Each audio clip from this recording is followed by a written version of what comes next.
El ministro de Sanidad austriaco ha dimitido hoy, según ha dicho, por agotamiento después de más de un año de pandemia. Y en Alemania, Angela Merkel va a limitar la capacidad de acción, de decisión de los Länder que están en contra de más restricciones. Una nueva ley le permitirá decretar confinamientos, aunque no quieran los estados.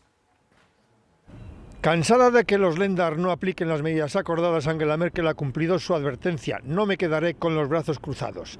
Si la incidencia acumulada supera los 100 en 7 días, habrá un toque de queda desde las 9 de la noche hasta las 5 de la mañana. Además, se cerrará el comercio no esencial.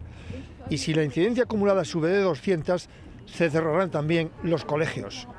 La incidencia hoy en Alemania es de 141 en 7 días, 282 según los estándares españoles. Un par de semanas pueden tardar Bundestag y Bundesrat en aprobar esa reforma.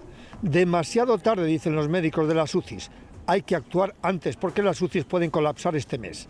Mientras, expertos en aerosoles aconsejan abrir terrazas porque los contagios serán mayoritariamente en lugares cerrados.